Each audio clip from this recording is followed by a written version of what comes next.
You've mentioned a few times your son. You sound like a very proud father. I am. He Yeah. started reception Monday. Reception for us Australians. What does reception mean? So reception is after nursery. It Aha. is the Like next step So we before call you it go kindergarten. kindergarten. Yeah. So it's the Yeah. next step before you go into like for you will be You say grade he was one. 4 years old. 4 years old. Yeah. What was his name? I think you Akeem. put on. Yeah, you Yeah, put yeah. on your story a few times. Yeah, Yeah. yeah. That's my little boss, man. Yeah. So how has fatherhood changed you?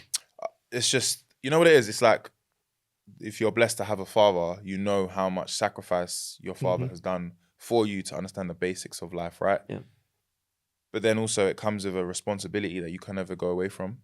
But then it's not something you ever do want to go away from. So having my son change the narrative of what I wanted to be as a person, it made me want to be able to say, like, I want my son to look up to me and see how it is that you're supposed to be as a man. Mm. And yeah, he's just full of character. He's my purpose. Like, if I ever had a purpose, it was nothing in comparison to him. He talks a lot now. Like, he's just super, just like energetic. Whatever he wants, he will get from me. But I also have to give it to him in stages because I'm like, life ain't like that. Yeah. But then as a parent, what are we doing it for? You know what I mean? But yeah, it's just changed the way I view life and the decisions I make, what I say yes or no to. Making sure that work doesn't come before him, which is very difficult because with my line of work as well, it's very, very difficult. But like even today, like, you know, yesterday I took him to his first day. Today I did as well. Tomorrow I've got a flight at like 11, but I'm going to drop him in the morning, then go to the airport. Yeah. Just him being able to see me, FaceTiming every day if I'm not with him. And it's something I love to do. Being present, being a present father is like the best thing ever. You know what I mean? And I love it. Like I wouldn't change this position for anything, literally. The best thing ever, man. You hear a lot of parents who have a life on screen who would always talk about, you know, ensuring that their kids get a balance of, you know, not just identifying their parents by what they see on screen, but actually spending real time with them. Because it happens a lot, you know, in your line of work, you spend a lot of time in front of a camera and you spend a lot of time traveling and this and that. And you don't want your son to always look back on life and say, well, you know what, my dad is a heap of archives. That's all it is. I can just scroll through his videos and that's who dad was or dad is to me. And it's about that quality time they have to spend and you have to somehow chalk it. Yeah, he doesn't even know like what's going on. He's 4. Yeah. But he sees people come and take pictures of me. He thinks that they're my friends. Do you know what I mean? And he wants to get in the pictures, and I'm like, brother, come on, man. We got to keep you behind closed doors, man. But like, I never want to be like, even with my friendships, my friends don't look at me like how everyone else does because they know me, and that's the same with my family, and it's the same with my son. Inshallah, that he will look at me as his father, and what I do outside of being his father is secondary to how he looks at me. Do you know what I mean? And I think that's the most important thing. You've got to be loving, you've got to be caring, you've got to be nurturing, you've got to be stern, you've got to be, you know, there's got to be an element of respect. Like he sees me pray and he copies, doesn't even know what he's saying. And I'll be praying and he'll be like, yeah. He doesn't know what he's saying, but he's copying me. And it's like things like that is like, they're beautiful to see. And you should never ever blur the lines between you. And sometimes, you know, with the social media and how big of a success you are can come sometimes make people be like, oh my God, is your dad this or whatever. He hasn't had that yet. And I don't want that for him because, and even if that does happen, as long as he knows who his dad is, it's all good. Yeah. It's all good. You know, I've spoken to quite a few famous people, I guess, and they always talk about how they're worried about their kids, I guess, having friends because, you know, their dad's famous or their mom's famous. And are you worried about that in the future, where your kid's gonna be like a tool to get access to you? I guess.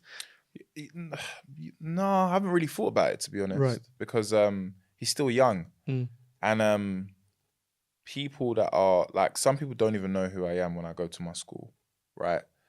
So, or to his school, sorry. So I'm not in that place right now, but I know that my son will teach him the type of people to have around him. Obviously, kids go and do what they want to do anyway, but he'll know, I'm sure, that these people are trying to use him for whatever, and he'll be smart enough to know that. I hope that anyway, but I'm not worried about that right now because that's not my main thing I'm thinking about. Do you know what I mean? And hopefully one day I make enough money to just kind of just be out of here, you know what I mean?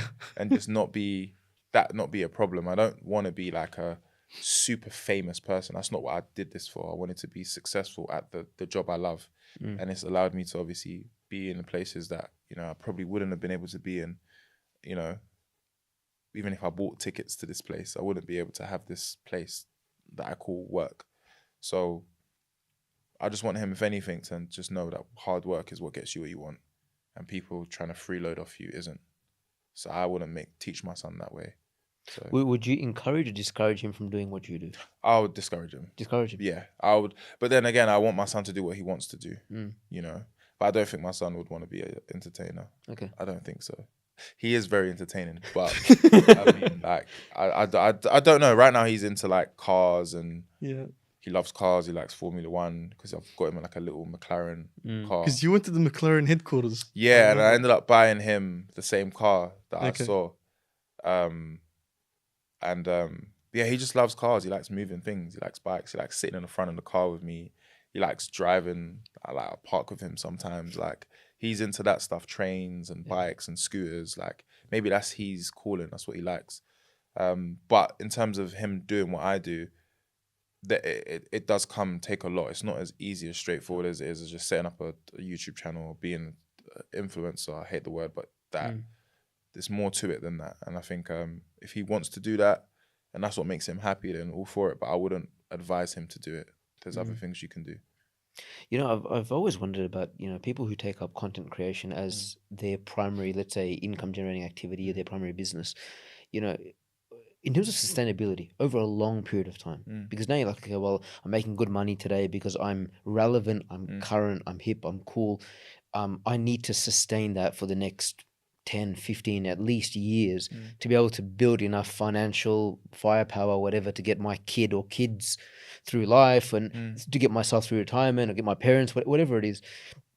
Does that ever cross your mind to say, okay, well, what if I'm not, the hip and cool thing, or this next generation of young brigade comes through and just wipes me out entirely? How do you ensure that you remain relevant for a long period of time? I think you've got to reinvent yourself as always. Like, I always say this, like, an iPhone doesn't stay iPhone 3 forever. It keeps getting better and better. And I think you just have to keep reinventing yourself. You have to invest in other things that are outside of what you do for work. You've got to also be the best that you can be at whatever you're doing and not get lazy and not get complacent and do the same thing over and over again. And hope that, you're good with your money as well. You put your money away. I've got like things that are in place to make sure that my son is in a good place. But then also it's like, if we're not always going to be here, you can't take this money with you. Put things in place so that your son is, or your daughter is going to be good if you're not here no more. So I think it never crosses my mind because I'm always thinking ahead anyway.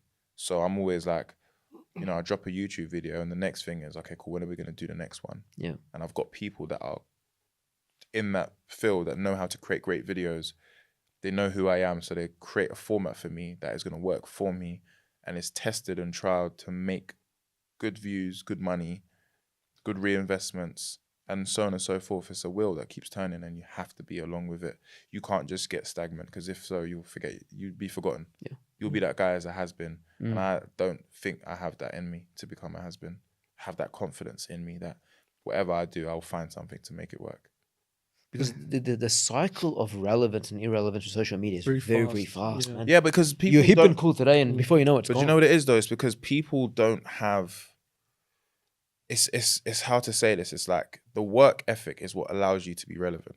It isn't just because you're a name. A name isn't what sells the shirts. It's what you do. Yeah. So, for example, you look at like people like Speed, for example. As big as he is, he doesn't stop working.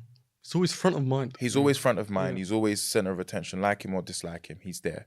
He's someone you will speak about.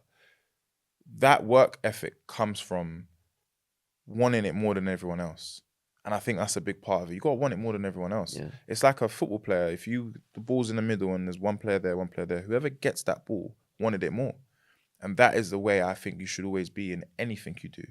In your family, in business, in religion. Get to the masjid before everyone else does so that you have a space to pray. Same thing. And I think that's the same mentality you've got to have in this industry because it is very fast and people, like you said, are coming. That they want their space and they're going to take it. And if their generation is, championing them and you're not doing anything, they will take your space. So you just have to want it more than everyone else. Yeah.